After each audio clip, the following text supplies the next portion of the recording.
안녕하세요. 매일 새로운 사연을 전하는 읽어주는 사연 라디오입니다. 구독과 좋아요, 많은 공유 부탁드립니다. 오늘의 사연 시작하겠습니다.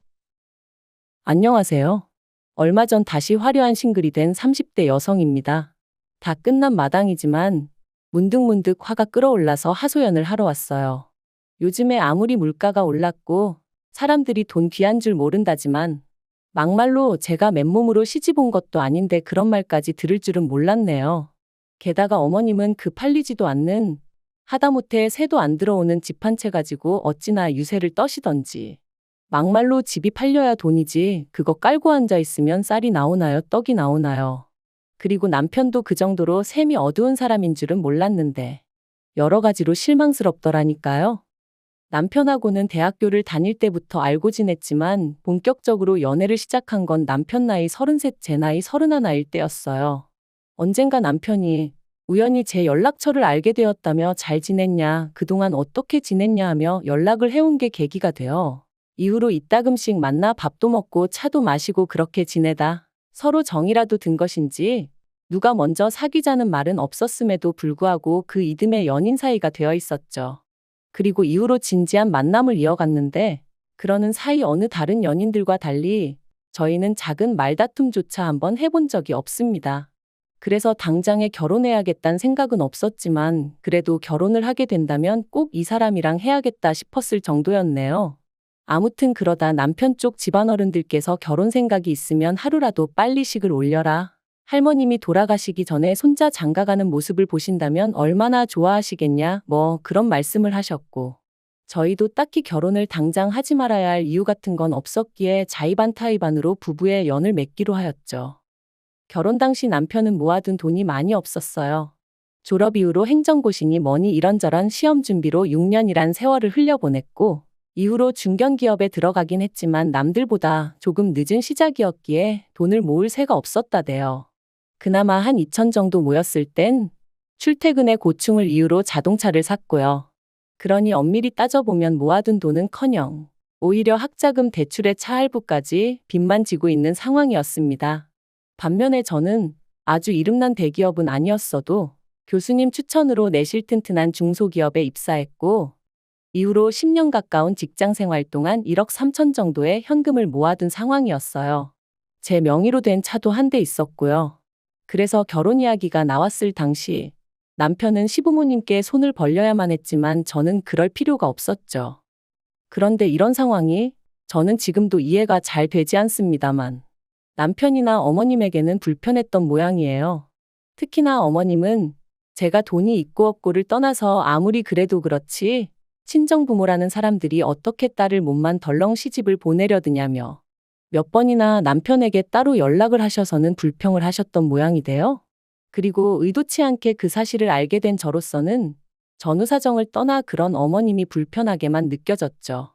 게다가 그런 제 속내와는 상관없이 남편은 남편대로 자기가 저보다 벌어놓은 돈이 적다는 게 마음에 걸린다며 청첩장까지 나오고 신혼집 전세 계약까지 다 마친 마당에 뜬금없이 차라리 시댁에 들어가 살면 어떻겠냐는 말도 안 되는 소리를 하더라고요.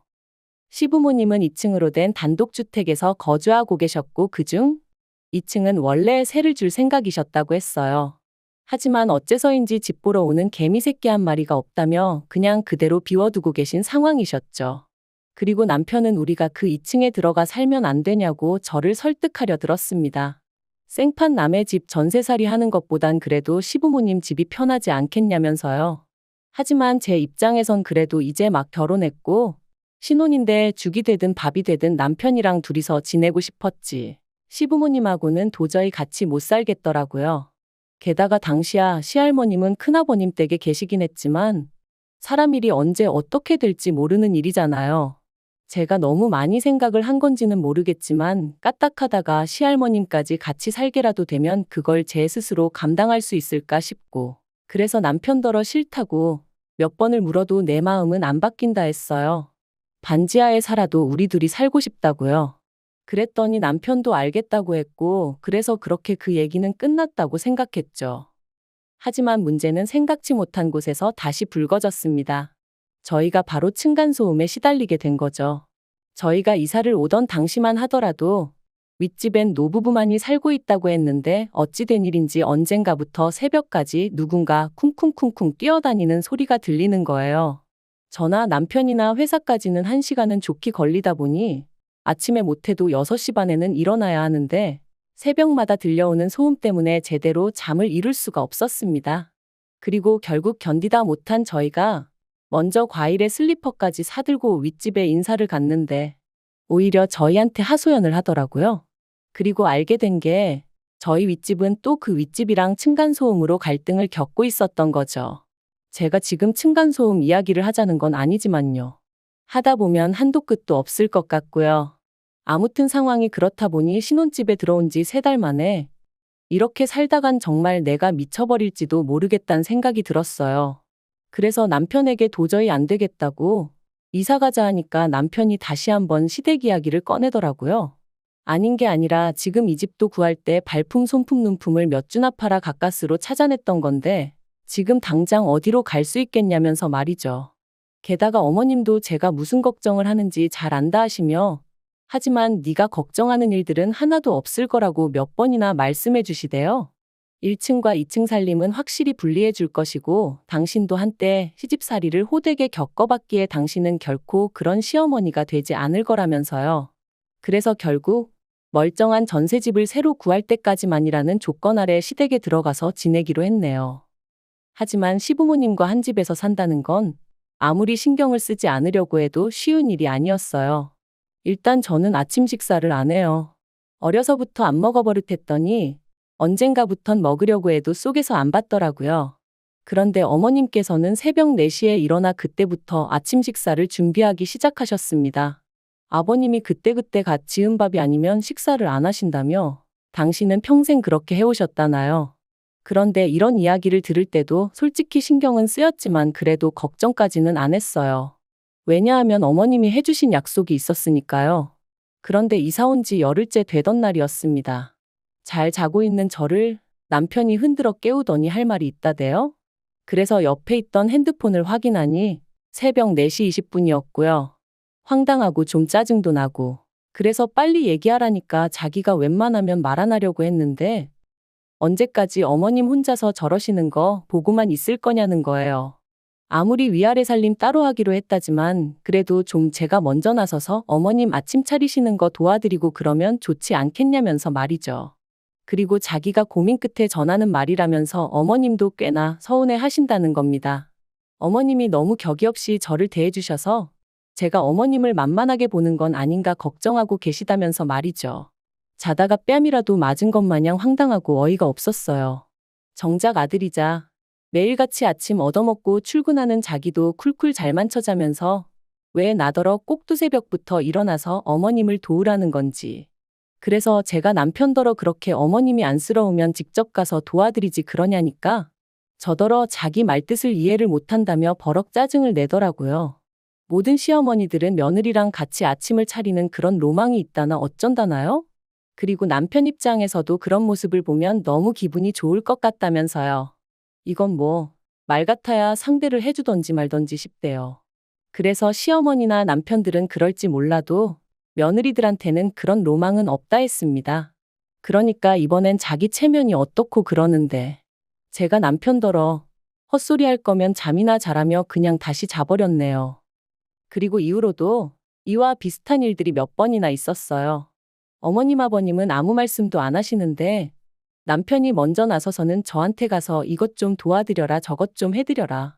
자기는 퇴근하고 와서 침대에 누워 쉬면서 저더러는 내려가서 어머님 아버님 말동무를 해드려라. 안마 좀 해드려라. 그래서 제가 나도 피곤하고 쉬고 싶다. 나한테 이래라 저래라 하지 마라. 이런 왈가왈부가 몇 번 이어지다 보니 결국 아닌 게 아니라 연애 때도 안 하던 말다툼을 하게 되대요. 그리고 그럴 때마다 그래도 바로 아래층에 시부모님이 계셨던 만큼 나름대로 조심조심 다퉜는데 결국 하루는 어머님이 위층으로 쫓아 올라오셨어요. 그리고는 하시는 말씀이 갈데없다고 사정사정하길래 들어오라 해줬더니 위아래도 모르고 아주 멋대로라며 소리를 치시는 거예요. 게다가 저를 딱 지목하시면서 특히 너 우리가 지금 누구 때문에 새도 못 놓고 이러고 있는 줄 아냐 하시더니 그러면 최소한 눈치는 보고 살아야 할 거 아니냐면서. 그런데 제가 뭐 혼자 들어와서 살고 있던 것도 아니고 뿐만 아니라 어쨌든 월세 낸다는 생각으로 달달이 100만 원씩 드리고 있었거든요. 그러니 어찌나 억울하던지요. 하지만 그게 다가 아니었습니다.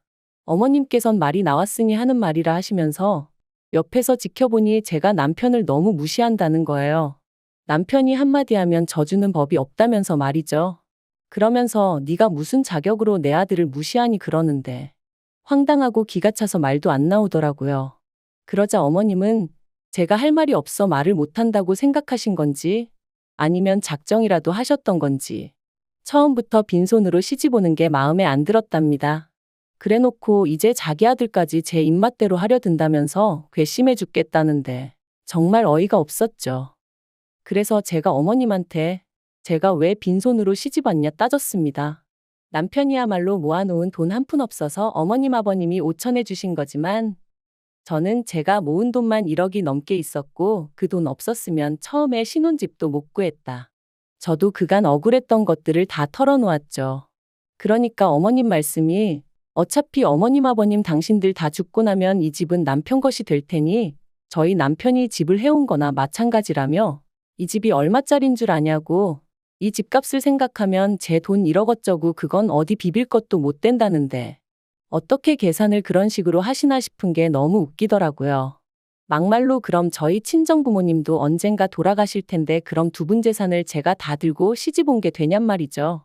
그러면 이건 뭐 양가 재산 비교하자는 얘기밖에 안 되는데 그거야말로 해볼 필요도 없었어요. 저희 친정 사정이 월등히 나았으니까요.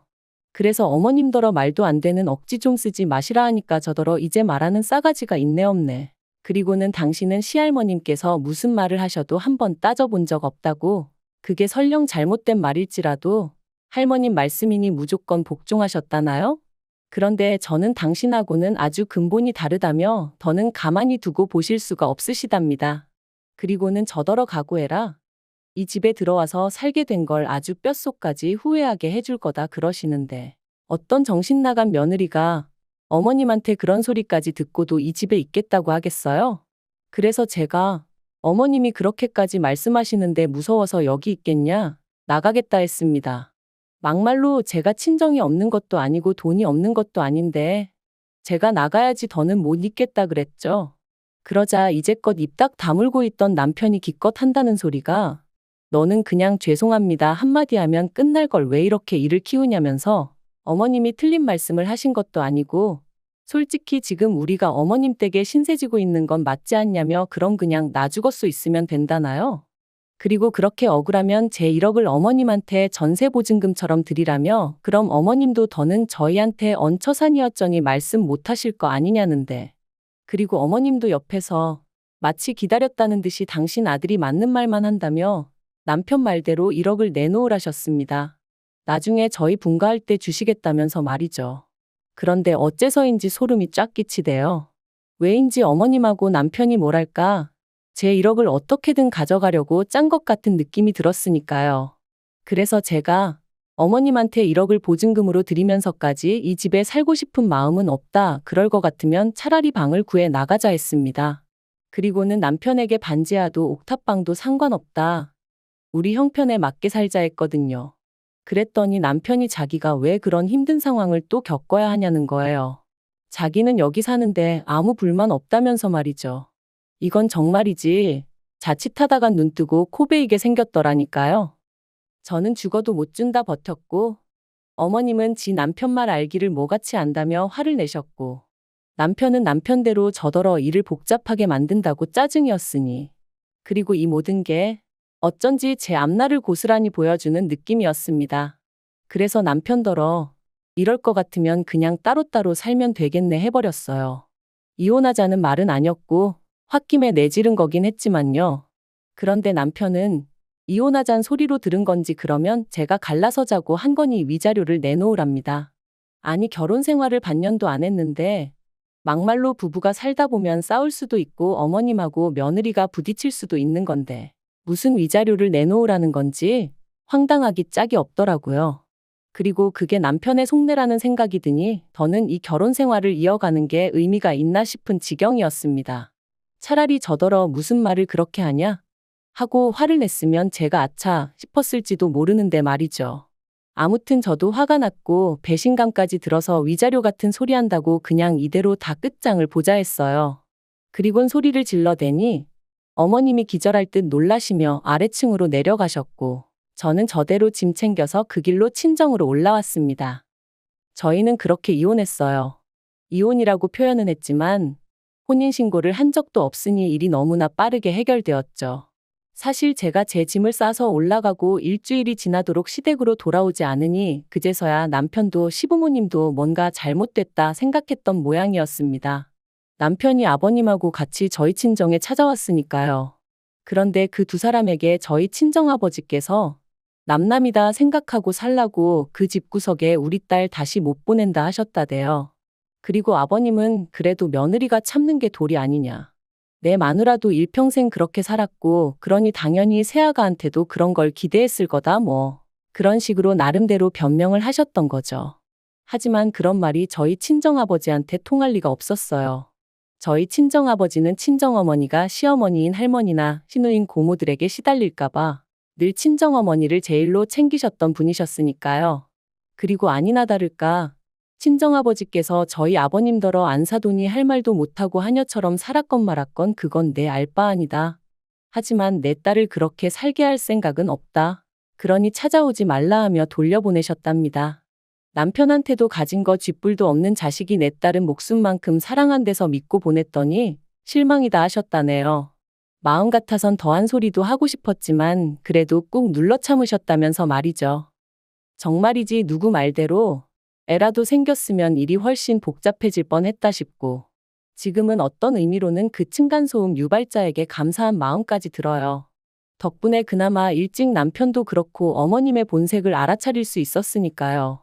아무튼 친정아버지는 물론이고 친정어머니까지 나서서 저더러 기죽지 마라 아니다 싶을 때 딱 돌아설 줄 아는 것도 용기고 대단한 거라며 저를 응원해 주신 덕분에 저는 지금 다시 예전처럼 제 인생을 즐기며 사랑하고 있습니다. 앞으로도 더 행복하게 잘 살게요. 긴 이야기 들어주셔서 감사합니다. 오늘의 사연은 여기까지입니다. 구독과 좋아요, 알람 설정해주시면 앞으로 더 좋은 사연으로 찾아오겠습니다. 감사합니다.